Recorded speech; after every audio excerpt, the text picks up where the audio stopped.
So this is the, I mean, you don't have to worry about this part. I'm not going to let go. They are trying to frame me in some exhortation to kill Muslims and all. I haven't said to kill Muslims. I will say the Islamic terrorists must be treated firmly. But they are desperate that somehow I should not be allowed inside courts when I return.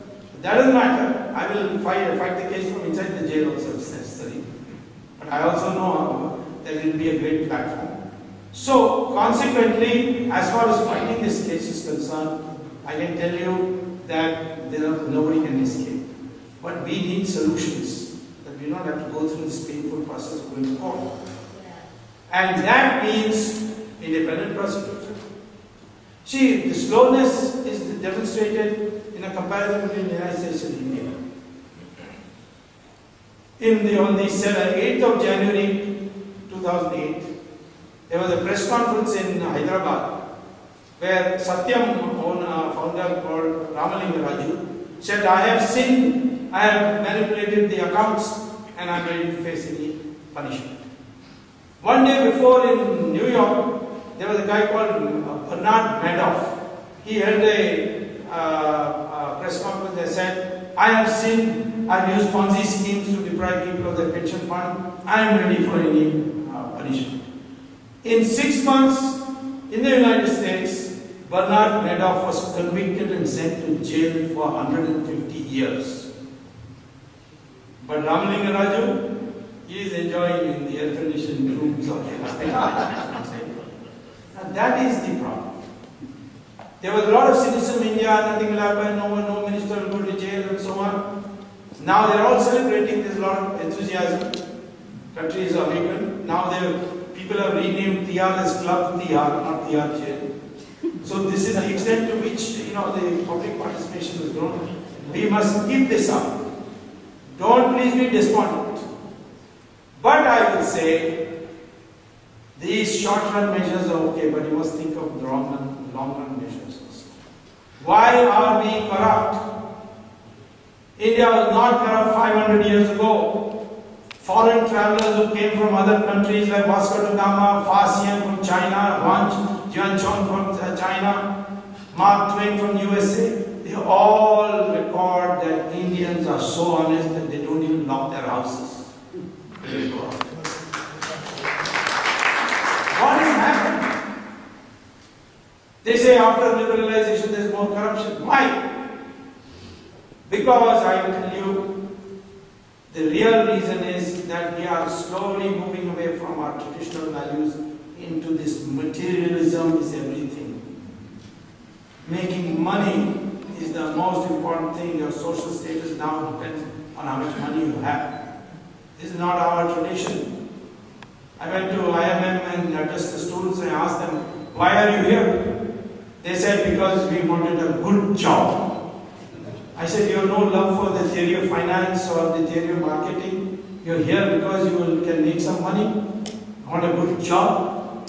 So he said, yes, that's what we want. We only want a good job, otherwise our name cannot be publicized in the Hindustan Times matrimonial column. Only if I say IIM, I will get a good dowry. This is what has happened to our society. This is not our society. I remember when I came as a student here to Harvard to do a PhD, my American classmate asked me, how could you Indians have accepted Mahatma Gandhi as your leader? So I said, why? In America you will not accept him as a leader? He said, in America if he comes, we will put him in jail for indecent exposure. Because he was just wearing pizza cloth. What is Ramdev wearing pizza cloth? You have to think, why is it that we all follow these people who are not even properly dressed? Look at the Pope, how well dressed he is. Look at Obama, how well dressed he is. Look at the Ayatollah of Iran, how well dressed they are. This is India, where we do not, the higher you go in social status, the less you have. That was the value on which the whole society was structured. Money was not the deciding factor. But slowly this globalization is slipping into that. Yes, if you, like Gandhi used to say, if rich people become trustees of society and they give philanthropy, Americans do it all the time, but we must do it. Because this material prosperity is not going to make you happy. Americans are now flooding all our ashrams. Sri Sri Ravi Shankar's ashram full of foreigners. Satya Sai Baba's, when he was at his birth, full of foreigners. Swami Dayanand is full of foreigners. Baba Ramdev. People are going in droves. People are not even discriminating. They think that any Swamiji is, can give them mental peace. In fact, even I get telephone calls, even though I'm not a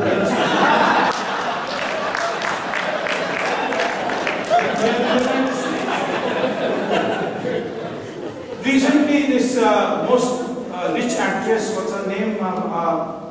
Julia Roberts. She went to India and became a Hindu. Stephen Jobs of Apple went to Varanasi, became a Hindu. I'm told Brad Pitt and Jolie, they are also going to become Hindus soon. These people are becoming Hindus and we are becoming Americans. That is the problem. Let us understand that Sanatana Dharma taught us that there must be a balance between spiritual values and material prosperity. Living simply does not mean that you are infantic. And that's why if you are ready to be revered and spiritual, you give up everything. You have minimum clothing. So that is making you happy because the proof is the American. He is proving to you that if you want mental peace, you have to learn Gita, you have to do yoga, you have to go to an ashram. And it's increasing the happiness in large numbers, you see. So I would say that let us go, I'm not saying go back to the old ways. I want a renaissance. Let us understand these foundations of our society, which made us the most honest people in the world 500 years ago. That foundation is Sanatana Dharma. And that means values. I'm not talking religion. Values that, yes, acquiring wealth is not bad. But you must also look after others in society. You must engage in philanthropy. And you must not give social status to anybody just because he has money. And that's how the Varna system originally was created. Unfortunately, it is degenerated because it got connected to birth. Originally, when it was created, Rishi Bhrigu said there are 4 sources of power: knowledge, weapons, wealth, land. They should be decentralized. They should not be in one hand, not more than one. So if you have knowledge, you will not have weapons, you will not have wealth, you will not have land. If you have weapons, you cannot make policy. You have to ask those who have knowledge and defer to them. Give them status, invite them to the palace, fall at their feet, clean their feet. This is the kind of structure we were there. We had worked out. It was not with birth. Because if it was birth, then Veda Vyasa, who wrote the Mahabharata, his mother was fisherwoman. Valmiki, who wrote the Ramayana, he was born in a Dalit family. And then Vishwamitra, who was Rishi of Rishis, he was born in a Kshatriya family. Kalidasa, the greatest poet we produced, he was a hunter. Ravan was a Brahmin. But he broke the law. And a Kshatriya woman killed him, Rama. So Brahmins didn't say, oh my God, this man has killed one of our Brahmins and didn't turn against Rama. This is what these fools of the Dravidian movement in Tamil Nadu didn't understand. They were celebrating Ramayana. Now, of course, you see, Karnataka doesn't talk about Rama anymore. He only abuses Rama. But one day he said, Swamy says in the Supreme Court, that Rama built Ram Setu. Is Rama an engineer? Which engineering college he got a degree? Next day he fell ill. He was admitted to Ramchandra Medical Hospital.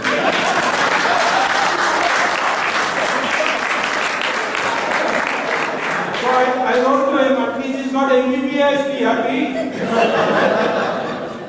So anyway, I'm saying that this Varna Vyavastha is now useless. You can't reform it.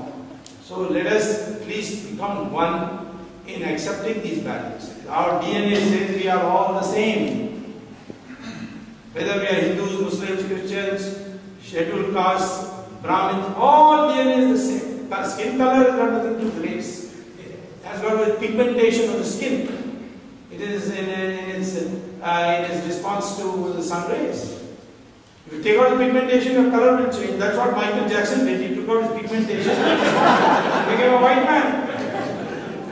So, but DNA is this way to know your race. And all Indians are the same race, irrespective of caste and religion. And therefore, let us become one in that sense that we accept these values. Even Muslims and Christians, their DNA shows that they are descendants of Hindus. They should probably accept that. And then we'll all become one family, Hindustani family, you see. That is precisely the way we can have a long-run solution when we make money but we won't care for money. That is the long-run solution to the country. It is coming because I can see a wave in our country. The whole world is going to tell you that your value system is much better. Sooner or later, as more and more people start converting and coming to your country, and we ourselves will realize that this is not going to produce happiness.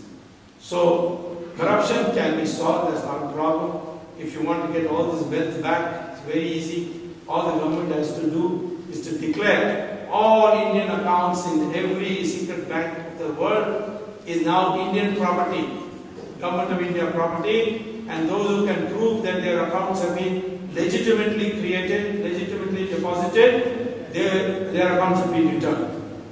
Switzerland has now passed a new law which the Americans are trying to see that every country which has secret banking adopts. It's called restitution of property of politically exposed persons. Just passed 2 months ago. And according to that, if you make a complaint that such person has account according to our information in your country, please freeze it. The Switzerland government will investigate and freeze the account. That's how Mubarak's account has been frozen now. That's how Gaddafi's account has been frozen. What I suggested is take the names of all MPs, MLAs, ministers, governors, chief justices, justices and send it to Switzerland. If they got account, freeze it.